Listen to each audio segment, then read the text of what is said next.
ఒక ప్రాణం విలువ 8,50,000 ఎక్కడ ఇది అనుకుంటున్నారు కదా.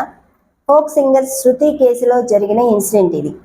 తను చనిపోయిందా, చంపేశారా, ఏ విషయమో తెలుసుకోకుండానే పెద్దలు చేసిన మధ్యత్వం 8,50,000, అక్షరాల 8,50,000కి శృతి ఎలా చనిపోయింది అని తెలుసుకోకుండానే శృతి వాళ్ళ పేరెంట్స్, శృతి వాళ్ళ అత్తమామల మీద ఏ కేసు పెట్టకుండా ఉండడానికి మధ్యత్వంగా జరిగినది 8,50,000. ఈ డీటెయిల్స్లోకి వెళ్లే ముందర మీరు కనుక నా వీడియోని చూసి సబ్స్క్రైబ్ చేయకపోయింటే ఇప్పుడు సబ్స్క్రైబ్ చేసుకోండి. వీడియోని ఎండింగ్ వరకు చూసి ఫీడ్బ్యాక్ ఇవ్వడం అయితే మర్చిపోవద్దు. శృతి చనిపోయిందా లేకపోతే చంపేశారా అనే విషయాన్ని కామెంట్ రూపంలో తెలియపరచండి. ఇక స్టోరీలోకి అయితే వెళ్ళిపోదాము. శృతి 18th డిసెంబర్ చనిపోయింది. ఎక్కడ అంటే ఒక కళాకారిణి శృతి ఫోక్ సింగర్గా ఉండేది, అది మనందరికీ తెలిసిన విషయమే. పీర్లపల్లి జగదేవ్పూర్ మండలంలో శృతి చనిపోయింది. తన అంత్యక్రియలు ఎక్కడ జరిగాయి అంటే 9th డిసెంబర్ తిమ్మాపూర్ నిజామాబాద్లో అంత్యక్రియలు, వాళ్ళ పేరెంట్స్ హౌస్లో అంత్యక్రియలు జరిగాయి.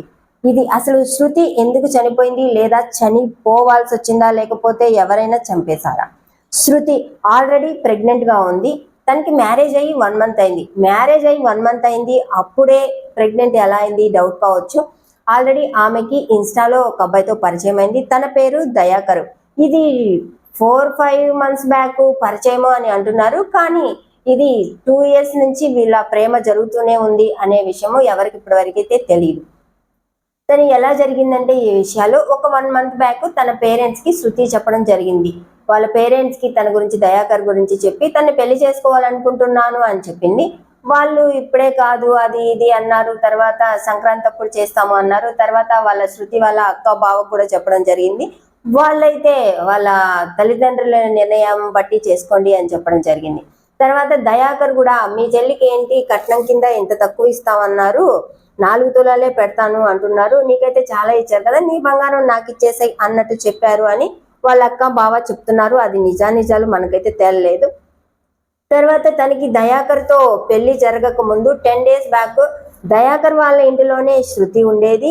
తర్వాత 10 days తర్వాత ఇలా తను ప్రెగ్నెంట్ అని తెలిసిన తర్వాత దయాకర్ వాళ్ళ పేరెంట్స్ తన శృతి వాళ్ళ తల్లిదండ్రులకి కాల్ చేసి ఇలా పెళ్లి చేద్దాం పిల్లలకి అన్నారు. వాళ్ళు సంక్రాంతిలో చేద్దామన్నారు. తను ఆల్రెడీ ప్రెగ్నెంట్, ఇంకా లేట్ చేస్తే బాగుండదు అని చెప్పి తర్వాత ఒక ఏరియాలో పెళ్లి చేసుకుందాం యాదగిరి గుట్టలో అనుకున్నారు దయాకరు శృతి. కానీ మనకుండేది ఒకే ఒక కొడుకు అని చెప్పి గ్రాండ్గా చేయాలని చెప్పి 10 లక్షలు కట్నం కాదు 10 లక్షలు ఖర్చు పెట్టి పెళ్లి డామ్డూమ్గా చేశారు. దానికి కన్యాదానానికి రమ్మని వాళ్ళకి పెళ్లి కార్డు కూడా ఇచ్చారు దయాకర్ వాళ్ళ పేరెంట్స్. కానీ వాళ్ళు పెళ్లి కార్డు కూడా చూడకుండా దాన్ని పడేసి ఇక పెళ్లికి కూడా రాలేదు. దాన్ని కన్యాదానం ప్లేస్లో దయాకర్ వాళ్ళ మేనమామ వాళ్ళే కన్యాదానం కూడా చేశారు శృతికి. ఇదంతా జరిగిపోయిన తర్వాత డిసెంబర్ 18th ఈ దయాకర్ వాళ్ళ ఫ్యామిలీకి వాళ్ళ ఏదో ఒక సమ్ పర్సన్ వాళ్ళ దాయాదులు చనిపోవడంతో వాళ్ళకు ఒక దినం ఉన్నింది. వాళ్ళందరూ ఇలా వెళ్తారు కదా బయట స్నానాలు అది చేసి అంటూ అది తీర్చుకోవడానికి అలా వెళ్ళారు. నువ్వు ప్రెగ్నెంట్గా ఉండడం వల్ల, నార్మల్గా అయితే తను తీసుకెళ్ళాలి, తను ప్రెగ్నెంట్గా ఉండడం వల్ల నువ్వు ఇక్కడే స్నానం చెయ్యి, వేడి నీళ్ళు పెట్టేసి వెళ్తానని తన అత్తగారు చెప్పడం జరిగింది. ఓకే అని శృతి ఇంట్లోనే ఉండింది. అప్పుడు పక్కింటి అమ్మాయి, అదే పెదమ్మ, శృతి దయాకర్ వాళ్ళ పెద్దమ్మ కూతురు, అంటే దయాకర్ వాళ్ళ నాన్నకి కోడలు అవుతుంది, తను వచ్చి తిన్నావా అత్త అది ఇది మాట్లాడితే హ్యాపీగానే మాట్లాడింది శృతి అని చెప్తున్నారు.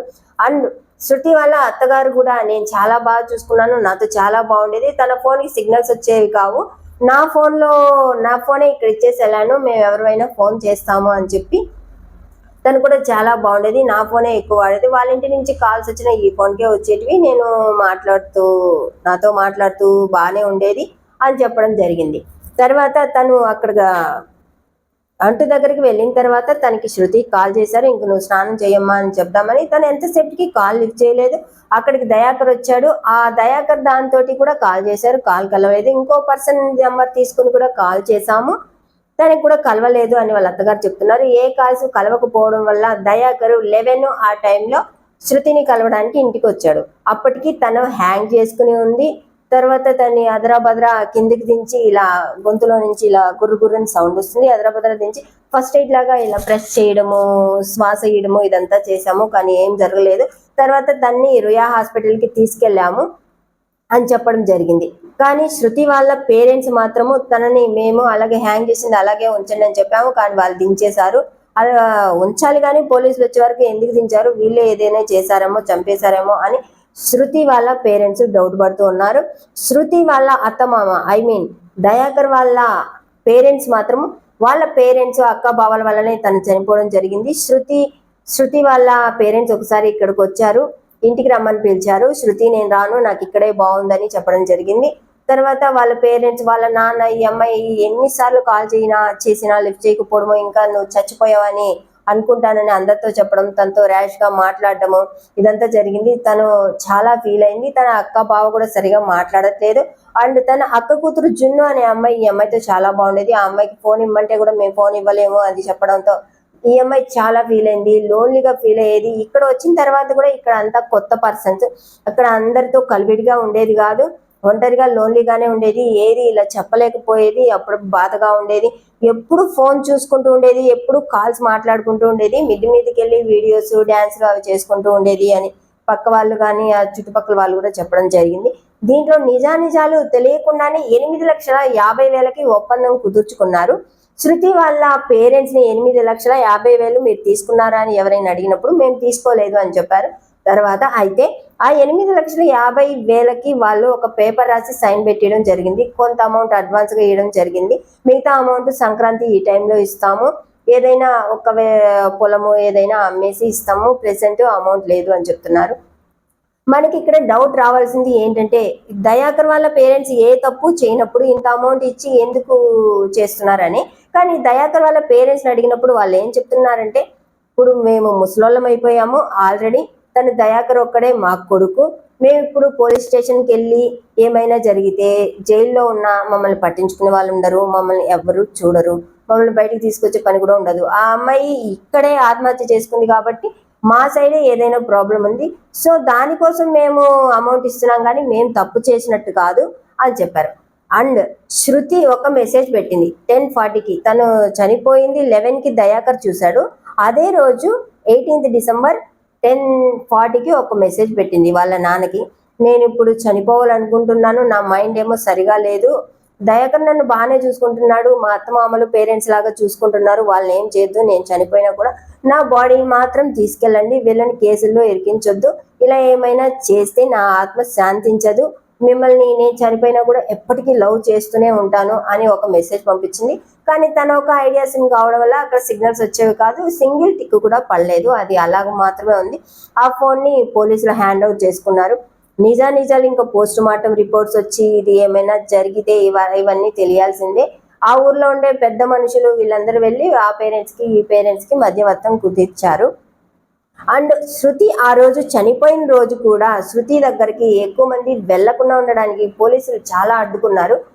ఆఫ్టర్ క్యాబ్ డ్రైవర్ గా ఉండే దయాకర్ని కాపాడడానికి ఇన్ని చేశారా, అది అసలు ఎలా జరుగుతుంది, క్యాబ్ డ్రైవర్ కి ఇంత గ్రిప్ ఉంటుందా అని కూడా మనం డౌట్ పడాలి.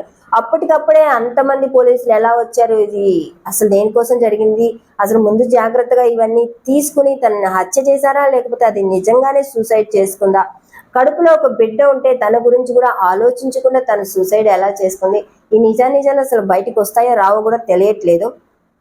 ఇది సోషల్ మీడియా ఎఫెక్ట్ ఖచ్చితంగా దయాకర్కి శృతికి ఇన్స్టాగ్రామ్ లో పరిచయం అయింది. ఈ సోషల్ మీడియాలో ప్రేమలు అనేటివి ఖచ్చితంగా ఇలాగే ఉంటాయి. సోషల్ మీడియాని జస్ట్ ఎంటర్టైన్మెంట్ కి మాత్రమే వాడండి, కానీ ఇలా పెళ్ళిళ్ళు ప్రేమలు ఇవన్నీ మన పక్కన ఉండే తెలిసిన వాళ్ళని చూసి చేసుకోవడం మాత్రం ఇది మాత్రం నిజం. తల్లిదండ్రులు చూసిన పెళ్ళిళ్ళు చేసుకోవడం మాత్రం చాలా ఇంపార్టెంట్. ఇలాంటివి చేసుకుని అసలు లవ్ మ్యారేజ్లు ఇలా చేసుకున్న వాళ్ళు ఎంతమంది హ్యాపీగా ఉంటున్నారు అని రేషియో ఒక 1% అయినా ఉంటుందో లేదో మనం చెప్పలేము. సోషల్ మీడియాని ఓన్లీ ఎంటర్టైన్మెంట్ కోసం మాత్రమే వాడండి, కానీ ఇలా ప్రేమలు పెళ్ళిళ్ళు ఇలా చనిపోవడానికి ఇలా అంతా వాడవద్దు. వాళ్ళ ఇంటి పక్కన వాళ్ళు కూడా చెప్తున్నారు, ఎప్పుడు ఫోన్లో మనం మాట్లాడుతున్నా కూడా ఎప్పుడు ఫోన్లో ఏదో నొక్కుంటూ ఉండేది, మాకు చదువు వచ్చేది కాదు, అది ఏం చేసేది ఏం అర్థం కాదు అని. ఇవన్నీ పోలీస్ ఇన్వెస్టిగేషన్ లో మాత్రమే తెలియాల్సిన నిజాలు. ఈ కేసు ఎంతవరకు వస్తుంది ఇప్పటికైతే నిజాలు ఏం తెలియలేదు. ఎంతవరకు వస్తుంది, ఏం జరిగింది అని పోస్ట్ మార్టం రిపోర్ట్ ఇవన్నీ వచ్చిన తర్వాత చూద్దాము. మంచి పలుకుబడి ఉండే వాళ్ళకి ఎక్కువ డబ్బులు ఉండే వాళ్ళకైతే ఈ కేసు చాలా ఫాస్ట్గా అయిపోయేది. ఇలా మనలాంటి నార్మల్ పీపుల్ కేసులన్నీ ఇలాగే ఉంటాయి. ఓకే, ఇన్స్టాగ్రామ్ ఇలాంటి వాళ్ళతో, సోషల్ మీడియాతో ఇటువంటి వాటితో మాత్రం మీరు చాలా జాగ్రత్తగా ఉండండి. ఇలాంటి వీడియోస్ మీకు కావాలి అనుకుంటే నా ఐడిని సబ్స్క్రైబ్ చేసుకోండి. మీకు నచ్చినట్టయితే లైక్ చేసి కామెంట్ చేయండి.